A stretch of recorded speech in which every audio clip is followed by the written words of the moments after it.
যেই বিছানা যে শয্যায় আপনি ঘুমোচ্ছেন তার ঠিক উল্টো দিকে আয়না রাখতে নেই। কেন? আয়নার আকৃতি তা গোলাকার না চৌকো না ডিম্বাকৃতি, কোন আকৃতির আয়না কি প্রভাব বিস্তার করবে আপনার উপর।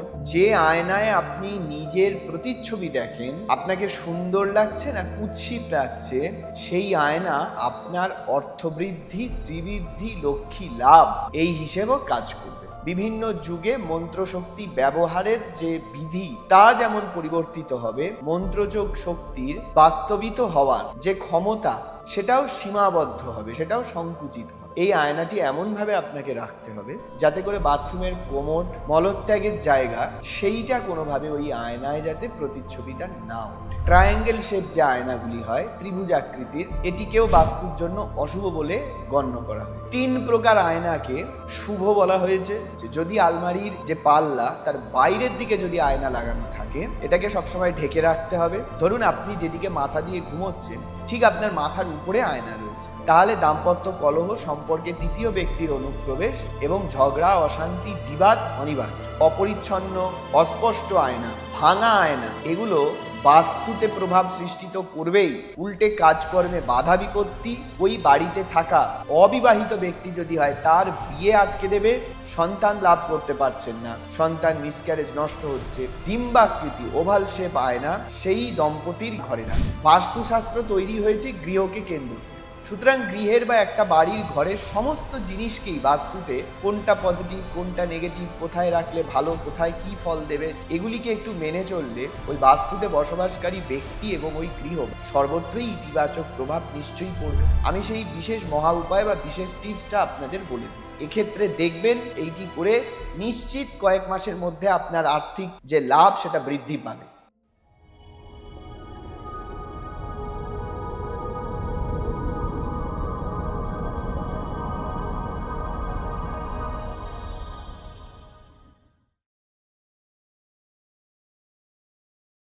জয় মা। আজকে তন্ত্র নয় বরং বাস্তুর একটি নির্দিষ্ট বিষয় নিয়ে আলোচনা করব। আজকে আলোচনা করব আমার বা আপনার প্রত্যেকের ঘরেই থাকা আয়না নিয়ে। এই আয়না বাস্তুতে একটা বিরাট বড় ভূমিকা রাখে। একটা বিষয় আমরা প্রত্যেকেই কম বেশি জানি যে যেই বিছানা যে শয্যায় আপনি ঘুমোচ্ছেন তার ঠিক উল্টো দিকে আয়না রাখতে নেই। কেন না, তাতে যদি সেই ব্যক্তির প্রতিবিম্ব তাতে ফুটে ওঠে, তাতে নাকি তার কর্ম কাজ করবার ক্ষমতা সেইটি হ্রাস পায় এবং অলসতার সৃষ্টি হয়। কিন্তু আমরা কি জানি যে গৃহের কোন দিকে আয়না রাখলে তা আপনাকে শুভ ফল দেবে, কোন দিকে আয়না রাখলে তা আপনাকে অশুভ ফল দিতে পারে? শুধু তাই নয়, আয়নার আকৃতি তা গোলাকার না চৌকো না ডিম্বাকৃতি, কোন আকৃতির আয়না কি প্রভাব বিস্তার করবে আপনার উপর, তার সাথে কোন দিকে বা কোন দেওয়ালে কোন ধাতু বা কোন দ্রব্য নির্মিত আয়না রাখলে তা কোন গ্রহের পজিটিভ বা নেগেটিভ শক্তিগুলিকে আপনার মধ্যে বৃদ্ধি ঘটায় বা হ্রাস পাওয়ায়, অথবা আয়নার শুভ অশুভ প্রভাবই বা কি, সমস্ত বিষয়ে আলোচনা করব।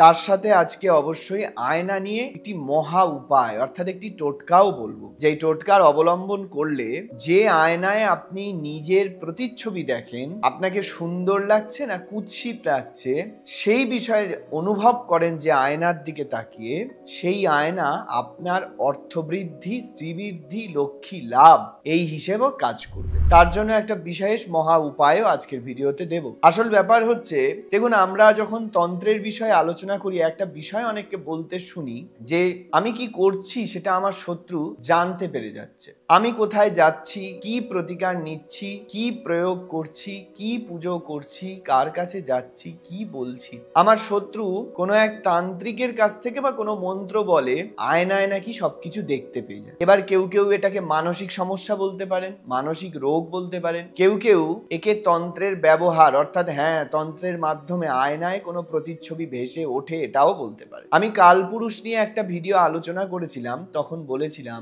যে অনেক সময় মৃত ব্যক্তির আত্মাকে ধরে রেখে সেইটিকে নিজের গুরু প্রদত্ত মন্ত্র এবং বিদ্যার ব্যবহার করে আয়নার কাঁচের ওপর একটা প্রতিবিম্ব তৈরি করে তাকে কালপুরুষ রূপে পূজা করে বিশেষ শক্তি অর্জন। আবার এই যে বললাম শত্রু কোথায় যাচ্ছি, কি করছি নাকি দেখতে পাচ্ছে, জানতে পারছে, যেটাকে মায়া দর্পণ বলা হয় তন্ত্র। এবার কলিযুগ তথা 2025 সালে এই মায়া দর্পণের বাস্তবে আর কোনো অস্তিত্ব আমরা পাই না। তবে হ্যাঁ, আজ থেকে বহু বছর পূর্বে তন্ত্রে মায়া দর্পণের উপস্থিতি বা অস্তিত্ব অবশ্যই ছিল, যেখানে বিশেষ মন্ত্র বলে বা মন্ত্রের ব্যবহারে আমরা দেখতে পারতাম যার সম্পর্কে চাইতাম সে কোথায় কি করছে, আমার অতীত বর্তমান ভবিষ্যৎ, সেগুলো মন্ত্র বলে বিশেষ তন্ত্রের শক্তির ব্যবহারে বিশেষ সিদ্ধির মাধ্যমে সেই দর্পণের ওপর তার প্রতিবিম্বগুলো ফুটে উঠে। একে মায়া দর্পণ বলা হয়। কিন্তু হিসেব মতন শাস্ত্র বলছে যে যেমন ভাবে যুগ পরিবর্তন হবে, সেই 4টি যুগের মধ্যে বিভিন্ন যুগে মন্ত্রশক্তি ব্যবহারের যে বিধি তা যেমন পরিবর্তিত হবে, মন্ত্রযোগ শক্তির বাস্তবিত হওয়ার যে ক্ষমতা সেটাও সীমাবদ্ধ হবে, সেটাও সংকুচিত হবে। তাই সেখানেও বলা হচ্ছে যে মায়া দর্পণের অস্তিত্ব কলিযুগে আর থাকবে না। এবার কলিযুগের মধ্যভাগে এখন উপস্থিত আমরা 2025, তাই এখন আর মায়া দর্পণের উপস্থিতি আছে বলে আপনাদেরকে এই মিথ্যা প্রবঞ্চনায় আমি ফেলবো না। তবে হ্যাঁ, আপনি কোথায় যান, কি করেন, শত্রু দেখছে জানছে, তার ফলে সে একটা বিরুদ্ধে পদক্ষেপ নিচ্ছে, এইসবের আলাদা ভূমিকা, আলাদা তার ধারণা, তার ব্যাখ্যা আছে। আমি সেগুলোয় না গিয়ে স্পষ্ট আয়নায় এবার প্রবেশ করব। আয়না নিয়ে আপনাদেরকে বিশেষ তথ্য জানাবো, তবে তার পূর্বে প্রতিদিনকের মতন আজও বলবো, যারা যারা ভিডিওটি নতুন দেখছেন, যদি চ্যানেলটি আপনাদের গ্রহণযোগ্য বলে মনে হয় অবশ্যই সাবস্ক্রাইব করবেন এবং বেল আইকনটি প্রেস করবেন নোটিফিকেশন পাওয়ার। যারা যারা অনলাইন অফলাইন প্রেডিকশন এবং প্রতিকারের জন্য যোগাযোগ করতে চাইছেন, অবশ্যই ডেসক্রিপশনে দেওয়া নম্বরে ফোন বা মেসেজের মাধ্যমে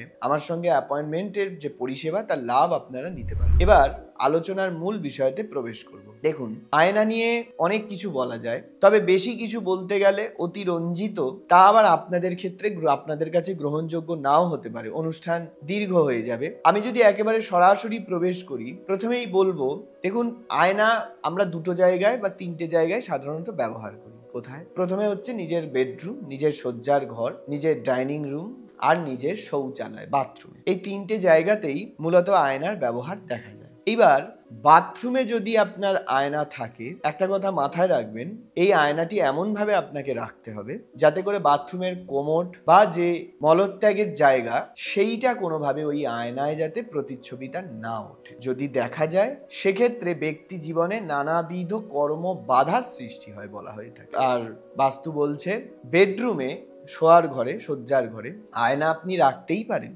কিন্তু সেই আয়না যেন আপনার বিছানা সোজাসুজি না হয়। যে ব্যক্তি যেদিকে মাথা দিয়ে শুচ্ছে, যেদিকে মুখ রেখে শুচ্ছে, তার প্রতিচ্ছবি সরাসরি যেন এই আয়নায় ফুটে না ওঠে, তাহলেও তার মধ্যে অলসতা তৈরি হবে, যেমনটা আমি অনুষ্ঠানের শুরুতেই বললাম।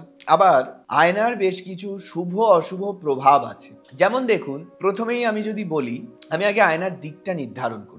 যদি বেডরুমে বিছানার সোজা আয়না না রাখা যায়, যদি আপনি বাথরুমে কোমোড বা এই জাতীয় মলত্যাগ যেগুলো বজ্র পদার্থ নিষ্কাশিত হয় সেখানে না রাখা যায়, তাহলে আপনার গৃহের বাস্তু অনুসারে আয়না রাখবার শুভ দিক কোনটা? শাস্ত্র বলছে পূর্বোত্তর আর উত্তর পূর্ব, মানে ঈশান কোণ আপনার বেডরুমের, আপনার শয্যার ঘরে, না হলে পূর্বের দেওয়াল বা উত্তর দিকের দেওয়ালে, অর্থাৎ ইস্ট বা নর্থ যে দেওয়ালগুলো সাইড বা নর্থ ইস্ট সাইডে আপনি আয়না রাখতে পারেন। কোন দিকে আয়না রাখা অধিক অশুভ বলে গণ্য করা হচ্ছে? বলা হচ্ছে দক্ষিণ পশ্চিম বা দক্ষিণ পশ্চিম কোণ সংলগ্ন জায়গায় আয়না রাখাকে বাস্তুতে অশুভ বলে গণ্য করা হচ্ছে। এবার আপনার গৃহে এই যে দিকগুলি আমি বলছি, এটা কিন্তু নিজের বেডরুম বা নিজের শোয়ার ঘরের ভেতরে অনুসরণ করে, অর্থাৎ একটা কম্পাস অন করে আপনার বেডরুমের ভেতরে দাঁড়ালে দক্ষিণ পশ্চিম এই 3টেকে অশুভ, উত্তর পূর্ব ও উত্তর পূর্ব কোণে এটাকে শুভ বলে আয়না রাখবার উপযুক্ত স্থান বলে শাস্ত্রে বলছে। এইবার কোন আকৃতির আয়না কি ফল দেয় বা কোনটা শুভ অশুভ দেখে নেওয়া যাক। বৃত্তাকার আয়না, অর্থাৎ একেবারে গোল যে আয়নাগুলি হয়, এগুলিকে গৃহের জন্য, আমি কিন্তু গৃহের বাস্তু হিসেবে বলছি, প্রথমেই বলি, কারণ সেলুন, পা, পার্লার, দোকান, ব্যবসার জায়গায় এতক্ষণ যে বিষয়গুলো আলোচনা করেছি এবং আগামীতে করব, এই লজিকগুলি, এই বিষয়গুলি সেখানে কিন্তু অ্যাপ্লাই হবে না। যা বলছি শুধু গৃহের বাস্তুর জন্য বলছি। ব্যবসা স্থলের জন্য আয়না রাখার যে নির্ধারিত যে বিষয় সেটা ভিন্ন, সেটা আজকে আলোচনা বিষয় নয়। তো একেবারে বৃত্তাকার যে আয়না হয়, গোলাকৃতির যে আয়না হয়, সেইগুলিকে গৃহে রাখার জন্য অনুপযুক্ত বলা হয়েছে। এতে বাস্তুতে দোষ সৃষ্টি হয়। 3 কোণা ট্রায়াঙ্গেল শেপ যে আয়নাগুলি হয়, ত্রিভুজাকৃতির, এটিকেও বাস্তুর জন্য অশুভ বলে গণ্য করা হয়েছে। 3 প্রকার আয়নাকে শুভ বলা হয়েছে, যার মধ্যে পুরোপুরি ডিম্বাকৃতি ওভাল শেপ আয়না, পুরোপুরি চৌকো বা স্কোয়ার শেপ আয়না এবং 8টি কোণ বিশিষ্ট যদি আয়না ঘরে রাখা যায়, যার 8টি কোণ থাকবে, সেই রকম আয়না যদি গৃহে রাখা যায়, সেটিকে গৃহের বাস্তুর জন্য অতি উত্তম বলে গণ্য করা হয়েছে। তাহলে উপযুক্ত দিক, আয়না রাখবার উপযুক্ত দিক এবং কোন আকৃতির আয়না হবে, এই দুটি বিষয়ে আশা করি স্পষ্ট হলো। এইবারে কোন দ্রব্য পদার্থ দ্বারা নির্মিত আয়না কি ফল দেয় সেটা দেখি, কোনটা শুভ কোনটা অশুভ। বাস্তুশাস্ত্র বলছে যদি ধাতব পদার্থ নির্মিত আয়না হয়, অর্থাৎ লোহা, স্টিল, পিতল বা যে কোনো ধাতু নির্মিত আয়না হয়, তাহলে সেটি আপনার বাস্তু বিশেষ করে বেডরুমে রাখার উপযুক্ত নয়। এইগুলোকে আপনি নিজের বাথরুম বা শৌচালয় এবং বসার ঘর মানে ডাইনিং রুমে রাখতে পারেন। বেডরুম শয্যার ঘরে রাখার উপযুক্ত যদি হয়, সেই ক্ষেত্রে কাঠের ফ্রেম বা কাঠের নির্মিত আয়না, মানে পেছন দিকে বা তার সাপোর্টটা কাঠ থাকবে, তার উপরে আয়না লাগানো থাকবে, এটা আপনার বাস্তুর জন্য বাস্তু দোষ প্রতিরোধ করতে পারে, আপনার জন্য শুভ ফল প্রদানকারী আয়না রূপে প্রতিপন্ন হতে পারে যদি এরকম কাঠ বিশিষ্ট আয়না নিজের বেডরুম শোয়ার ঘরে রাখতে পারেন। অনেক সময় আমরা দেখি আলমারির গায়ে, আলমারির যে পাল্লা তার গায়ে আয়না লাগানো থাকে। এখানে দুটো বিষয় বলা হচ্ছে, যদি আলমারির যে পাল্লা তার বাইরের দিকে যদি আয়না লাগানো থাকে, এটাকে সবসময় ঢেকে রাখতে হবে, কারণ শোয়ার সময় যদি বেডরুমে আপনার আয়না তাতে প্রতিচ্ছবি ভেসে ওঠে, আমি প্রথমেই বলেছি অলসতা শারীরিক অসুস্থতার কারণ হিসেবে সেটা কাজ করবে। কিন্তু যদি আয়না সেই আলমারির পাল্লার ভেতরের দিকে থাকে, একে আবার বাস্তুতে উপযুক্ত বা এটাকে সঠিক বলে গণ্য করা হয়। তাহলে আয়নার ক্ষেত্রে ধাতব আয়না কোথায় রাখবার জন্য উপযুক্ত, কাঠ বিশিষ্ট আয়না কোথায় রাখার জন্য উপযুক্ত বোঝা গেল। এবার বর্তমানে প্লাস্টিকের ফ্রেম বা প্লাস্টিক যুক্ত আয়না, এগুলি মূলত নিজের বাথরুম অর্থাৎ নিজের শৌচালয়তে রাখলে সেক্ষেত্রে সেগুলিকে বাস্তুতে পারমিট করা হচ্ছে বা উপযুক্ত বলে বলা হয়। এছাড়া বর্তমানে নানান রকম কারুকার্য করা সুন্দর শৌখিন আয়নার উপস্থিতি দেখা যায়, যেগুলো বাস্তুকে আরো সুন্দর করতে, তার সৌন্দর্য বর্ধনের কাজে ব্যবহার হয়। তাই এগুলো আপনারা আপনাদের ঘরে ডাইনিং রুম, নিজের বেডরুম বা নিজের বাথরুম যত্রতত্র ব্যবহার করতে পারেন। এক্ষেত্রে বিশেষ বিধিনিষেধ পাওয়া যায় না। এবারে যে আয়না, সেই আয়না রাখবার শুভ অশুভ কিছু প্রভাব দেখে নেওয়া যায়। কি প্রভাব আছে দেখুন। বাস্তু বলছে বেডরুমে যদি আয়না থাকে, আমি প্রথমেই যেটা বলেছি আবার বলবো, বিছানার সোজাসুজি থাকে, এই বিষয়টাকে প্রথমেই পরিত্যাগ করতে হবে। ধরুন আপনার বিছানার সোজাসুজি আয়না না রাখলে আপনার নিজের শয্যার বেডরুম বা শয্যার ঘরে আর আয়না রাখবার অন্য কোনো স্থান নেই হতে পারে। তাহলে আপনি এক্ষেত্রে একটা কাজ করুন, আপনার আলমারির যে পাল্লা বা দরজা তার ভেতরে আয়না রাখুন, অথবা যদি থাকে কোনো ড্রেসিং টেবিল, কোনো আয়না যেখানে আপনার শুলে আপনার ছবি তাতে ফুটে উঠছে, তাহলে সেটাকে কোনো কাপড় বা কোনো কভার দিয়ে ঢেকে দেওয়ার ব্যবস্থা করুন। দ্বিতীয়ত বলি, সদর দরজার সামনে অর্থাৎ কেউ প্রবেশ করছে এবং আপনার আয়নাটা সদর দরজার ঠিক বিপরীত দেওয়ালে রাখা, এবং কেউ ঘর থেকে বেরোলে বা ঘরে প্রবেশের সময় আয়নায় তার ছবিটা ফুটে উঠে, এটা গৃহের বাস্তুতে মূল অশুভ প্রভাব রূপে কাজ করে। তাই বাস্তুতে এটাকেও উল্লেখ করা হয়েছে, করা যাবে না। এক্ষেত্রে মূল সদর দরজার সোজাসুজি কোনো আয়না বা কাঁচের বিষয় রাখা চলবে না। তৃতীয়ত হলো আপনার আলমারির দরজা, যেমনটা আমি প্রথমে বলছিলাম, আলমারির দরজায় আয়না, বিশেষ করে আলমারির দরজার বাইরের দিকে আয়না রাখাকেও আর্থিকভাবে দুর্বল করে দেওয়া, বাস্তুতে অবস্থানকারী ব্যক্তিদের আর্থিক পরিস্থিতি নড়বড়ে হয়ে যাবে, অর্থনৈতিক সংকট তৈরি হতে পারে, এমনটার কারণ রূপে গণ্য করা হয়েছে। আলমারির দরজায় আয়না যদি থাকে সেটাকে পরিত্যাগ করুন, আয়না রাখবার আলাদা স্থান তৈরি করুন। বাচ্চাদের ঘর যদি হয় সেক্ষেত্রে, বা পড়ার ঘর যদি হয় সেক্ষেত্রে পড়ার টেবিলে আয়না যদি রাখেন, বাচ্চারা যে জায়গায় বসে লেখাপড়া করছে ঠিক তার সামনের দেওয়ালে যদি আয়না থাকে, আর আয়নায় যদি তার লেখাপড়া করার ছবিটা বারবার ফুটে ওঠে, এক্ষেত্রে তাদের পড়াশোনায় মনোযোগ নষ্ট হবে, চঞ্চলতা বৃদ্ধি হবে, অস্থিরতা বৃদ্ধি হবে বলে বাস্তুতে উল্লেখ করা হয়। তাই এই জায়গাতেও আয়না রাখা যাবে না। এরপর বলি, বেডরুম মানে আপনার শোয়ার ঘরের ভুল দিকে যদি আয়না রাখা হয়, অর্থাৎ মনে করুন যে আপনার প্রথমত বললাম যে বিছানার সামনে সোজাসুজি চলবে না। ধরুন আপনি যেদিকে মাথা দিয়ে ঘুমোচ্ছেন ঠিক আপনার মাথার উপরে আয়না রয়েছে। এইটি যদি হয় তাহলে দাম্পত্য কলহ, সম্পর্কে তৃতীয় ব্যক্তির অনুপ্রবেশ এবং ঝগড়া, অশান্তি, বিবাদ অনিবার্য। পরবর্তী হচ্ছে ভুল দিকে আয়না লাগানো। সেটা আপনি যেখানেই লাগান, আপনার বেডরুম বা বাথরুম বা আপনার ডাইনিং রুম, এই ভুল দিকে আয়না লাগানোর প্রবণতা ব্যক্তির অসুস্থতা, অলসতা তৈরির মূল কারণ হিসেবে কাজ করে। আর্থিক ক্ষয়ক্ষতি নির্দেশ করে। আরেকটা বড় ব্যাপার বলি, যেটা বেশিরভাগ মানুষের ক্ষেত্রে দেখা যায়, ভাঙা আয়না, অস্পষ্ট আয়না, অপরিচ্ছন্ন আয়না ঘরে রেখে দেয়। অর্থাৎ আয়নার কাজ ঘোলা হয়ে গেছে, আয়নার কাজ ঝাপসা হয়ে গেছে। বহু বছর ধরে আয়না ব্যবহার করছেন, যেই আয়নার কাঁচে অনেক রকম দাগ, স্পট চলে এসেছে। যেই আয়নার সামনে আপনি দাঁড়ালে আপনার নিজের চেহারার উপর সেই দাগ, ছোপ, স্পট গুলো পড়ছে। আপনি নিজেকে ঘোলাটে দেখছেন, দেখতেই পাচ্ছেন না, অপরিচ্ছন্ন দেখছেন। এই অপরিচ্ছন্ন, অস্পষ্ট আয়না, ভাঙা আয়না, যে আয়না ভেঙে গেছে কিন্তু আপনি রেখে দিয়েছেন, এগুলো বাস্তুতে প্রভাব সৃষ্টি তো করবেই, উল্টে কাজকর্মে বাধা বিপত্তি, ওই বাড়িতে থাকা অবিবাহিত ব্যক্তি যদি হয় তার বিয়ে আটকে দেবে এবং ব্যক্তির আর্থিক ক্ষেত্রে অর্থনৈতিকভাবে তাকে দুর্বল করবে। দাম্পত্য কলহ বা সংসারে তৃতীয় ব্যক্তির আগমনেও, অর্থাৎ এই অবৈধ সম্পর্ক, এক্সট্রাম্যারিটাল অ্যাফেয়ার, এগুলো তৈরিরও কারণ রূপে কিন্তু এগুলো বাস্তুতে তার কুপ্রভাব দেবে। এবার দেখুন, বেডরুম বা শোয়ার ঘরে যদি আপনি পুরো গোল আয়না রাখেন, এটা আপনার জন্য অত্যন্ত শুভ ফল দেবে। যেই দিকগুলি বারণ করলাম সেগুলিকে দেখে অন্যত্র যদি সেটাকে স্থান দেন, নিশ্চয়ই শর্তগুলো মেনে চললে দুর্দান্ত ফল আপনাকে দেবে। বিবাহ বা সন্তান লাভের জন্য যাদের বৈবাহিক জীবন অশুভ, বিয়ে হচ্ছে না, বিবাহে বাধা, সন্তান লাভ করতে পারছেন না, সন্তান মিসক্যারেজ, নষ্ট হচ্ছে, ডিম্বাকৃতি ওভাল শেপ আয়না সেই দম্পতির গৃহে রাখুন, তার ঘরে রাখুন, নিশ্চিত ভালো ফল দেবে।